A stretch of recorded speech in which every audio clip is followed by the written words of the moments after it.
Samantala, nagsimula na ngayong araw ang pagpapatupad ng 50% fare discount sa LRT Line 2 at MRT Line 3. Layunin ng hakbang na ito ng pamahalaan na maibsan kahit papaano ang epekto ng pagtaas ng presyo ng mga produktong petrolyo, lalo na sa sektor ng pampublikong transportasyon at sa mga araw-araw na nagko-commute. Si Bernard Ferrer sa sentro ng balita. Matiyagang pumila si April sa ticket booth ng LRT2 Cubao Station.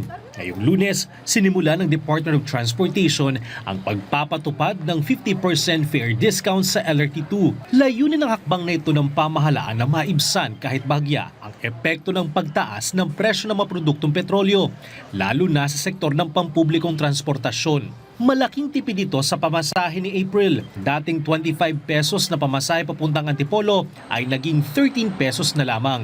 Masisave mo yung 7 pesos discount. So pwede siya makabili ng pandagdag sa bahay, asin, or condiments, something like that po. Umaasa si April na bababa na ang presyo ng mga produktong petrolyo, lalo't ginagamit din nila ang motorsiklo sa pagbiyahe. Tren na ngayon ang kanyang pangunahing alternatibong sasakyan. Hindi na maihatid sundo. The best way po talaga ngayon is LRT. So good thing na may 50% discount. Araw-araw ding sumasakay ng LRT si Debbie, kaya ang deskwento sa pamasahe ay malaking tipid din sa kanyang gastusin. It's a big help talaga kasi kung 50% discount siya, talagang makaka-earn kami ng another day for that pamasahe. Pinaghahandaan naman ng Light Rail Transit Authority o LRTA ang posibleng pagdami ng mga pasahero sa LRT2 dahil sa pagtitipid ng ilang commuters. Mass transit tayo kaya it's normal, we anticipate na maraming tao.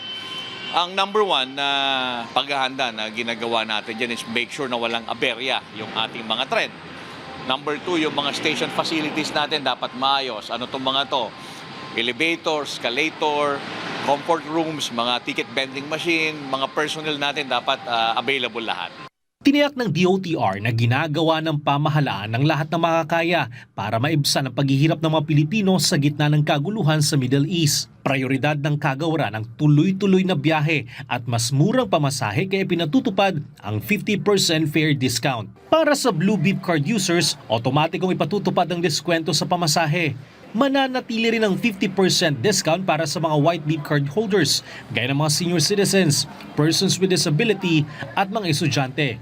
Maliban sa LRT2, nagpapatupad din ng 50% fare discount ang MRT3. Nakikipag-ugnayan din ng DOTR sa pamunuan ng LRT1, kaugnay ng pagbibigay ng parehong diskwento sa kanilang linya na pinatatakbo ng pribadong kumpanya. Bernard Ferrer para sa Pambansang TV sa Bagong Pilipinas.